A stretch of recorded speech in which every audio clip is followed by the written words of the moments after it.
Bienvenue dans cette nouvelle édition du QG Week-end. Au sommaire de l'actualité, regain de tension au Burundi à la veille des élections législatives et communales. Au moins 2 civils auraient été tués ce samedi à Bujumbura, la capitale.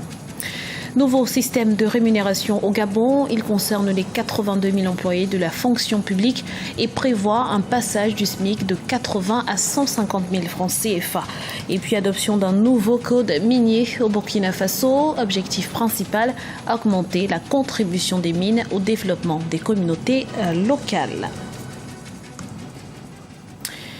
Mais tout d'abord, élections municipales, communales et locales ce dimanche au Bénin.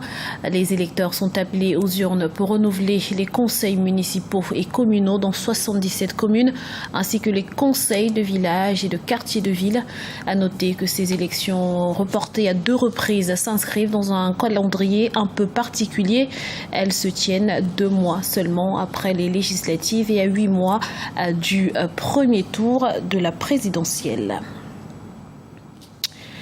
Le Burundi sous haute tension à la veille des élections législatives et communales de ce 29 juin. Des explosions et des tirs ont été entendus dans plusieurs quartiers de Bujumbura, la capitale, ce samedi. Le bilan exact n'a pas encore été établi. Pouvoir et opposition se rejettent la responsabilité. Le point tout de suite avec Lisa Elsi à Kizimana. Les élections communales et législatives auront bel et bien lieu ce lundi 29 juin au Burundi. Alors que l'opposition et la société civile appellent au boycott des premières élections de 2015, l'UPRONA, un des partis proches de la majorité, fait campagne. Consili Nibigila, la présidente de ce parti, se dit prête à y aller malgré l'absence de l'opposition. Je ne vois pas vraiment en quoi les élections communales et législatives poseraient un problème. Parce que la sécurité, même si elle n'est pas totale, en 2005, nous avons organisé des élections et se sont tenues bien pendant que le FNL continuait à perturber la sécurité. Et aujourd'hui, on ne comprend vraiment pas comment la société civile qui organise une manifestation contre le 3e mandat, qui n'est pas encore concernée par les premières élections, on ne comprend pas l'opposition qui boycotte les élections communales et législatives, disant qu'ils sont contre le 3e mandat. Pour nous, à l'UPRONA, la raison n'est pas du tout fondée.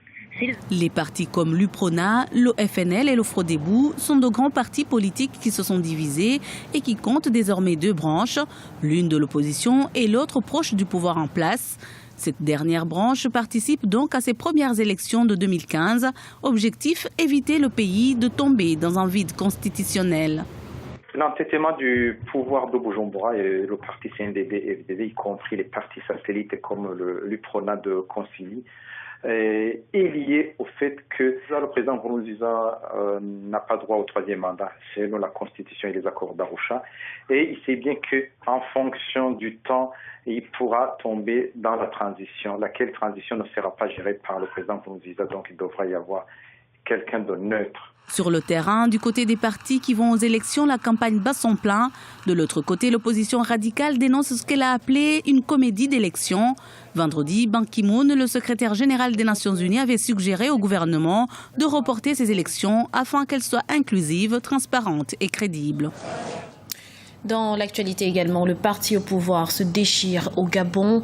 À 1 an de la prochaine élection présidentielle, un groupe de députés du Parti démocratique gabonais et d'anciens ministres a décidé de créer en son sein un nouveau courant politique dénommé Héritage et Modernité. Parmi eux, Alexandre Barrot-Chambrier, ancien ministre du pétrole du président Ali Bongo, ou encore Denise Makam, ancienne ministre et porte-parole du gouvernement. Et parallèlement, les autorités gabonaises se disent définitivement prêtes pour le passage à une nouvelle grille salariale, un système de rémunération qui ne fait pourtant pas l'unanimité chez les principaux concernés. Détails et explications dans ce reportage de Douglas Totom, notre correspondant au Gabon. Le nouveau système de rémunération sera effectif dès ce 25 juillet 2015 pour l'ensemble des 82 000 fonctionnaires gabonais. Élaboré dans le but de satisfaire la principale revendication du groupement syndical dénommé la dynamique unitaire, la mise en place de ce nouveau système répond à la révalorisation des salaires. Il a été présenté aux agents publics vendredi à Libreville. L'ancienne solde de base, c'était la solde indiciaire plus la solde de base spécialité plus l'indemnité de spécialité plus le SMIC. Nous avons condensé tous ces éléments. On obtient un niveau de solde de base. Et nous avons comparé ce niveau de solde de base au niveau de solde de base que confère notre nouvelle grille.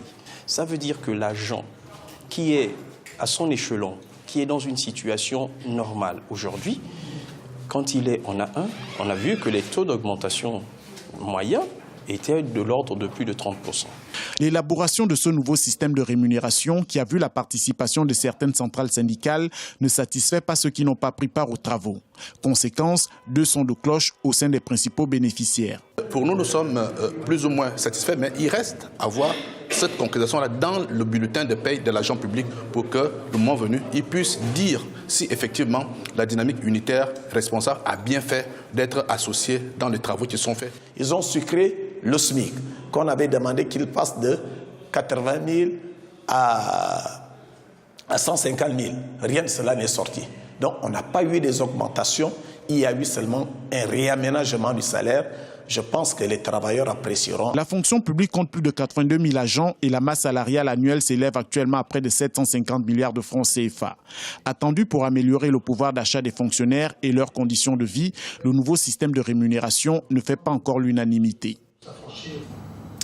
Ça y est, un nouveau code minier a été adopté au Burkina Faso. Ce dernier consacre désormais 1% des chiffres d'affaires des entreprises minières aux collectivités locales et remplace ainsi un code jusqu'ici jugé trop favorable aux investisseurs. Explication dans ce reportage de Wendiam Valentin Compaoré, notre correspondant au Burkina Faso. Article 9. Le Burkina Faso adopte un nouveau code minier. Ce vendredi 26 juin 2015, les parlementaires du Conseil national de la transition ont adopté un nouveau texte qui remplace celui adopté en 2003. Ce code, selon le gouvernement, vise non seulement à renforcer la protection de l'environnement, mais aussi à impliquer les sociétés minières dans le développement des communautés locales. L'ancienne loi comportait des insuffisances, notamment en matière de perception des taxes et certains abus en matière d'exonération douanière. Et avec la nouvelle loi, nous avons essayé de relever certains défis, notamment la protection de l'environnement, le renforcement de l'environnement et surtout le renforcement de la contribution même du secteur minier au développement local. Et je pense que c'est l'ensemble des innovations contenues dans cette loi-là qui sont vraiment un signe de satisfaction pour le gouvernement. Le nouveau code minier crée 3 différents fonds. Des fonds pour la sécurisation des sites miniers ou encore la lutte contre l'usage des produits chimiques prohibés. Ces fonds seront aussi destinés au financement de la recherche géologique et minière et au soutien à la formation en sciences de la terre. Les entreprises minières doivent aussi céder 1% de leur chiffre d'affaires mensuel pour compte du développement local. Sans remettre en cause l'outil de travail en le fragilisant, on pourrait effectivement passer de 0,5% à 1% pour satisfaire les revendications légitimes des populations et recréer le climat de sérénité, le climat social favorable qui permet effectivement à l'entreprise minière de travailler et qui permet aux populations de savoir que l'entreprise minière travaille non seulement pour elle, mais qu'elle travaille pour toutes les populations du Burkina Faso. Pour rappel, le secteur minier burkinabé est dominé par la production de l'or qui est classé premier produit d'exportation dans le pays. À ce jour, plus de 900 autorisations et titres miniers ont été délivrés. 9 mines d'or sont entrées en exploitation et 4 sont en construction. En 2014, les recettes fiscales perçues par l'État ont été établies à près de 169 milliards de francs CFA. Le secteur emploie environ 7000 travailleurs dans les mines industrielles et environ 4 millions d'artisans traditionnels ou d'orpailleurs.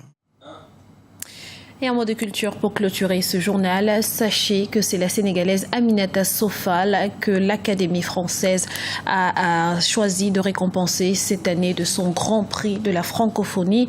Ce prix distingue tous les ans l'œuvre d'un auteur francophone qui a contribué de façon éminente au maintien de l'illustration de la langue française.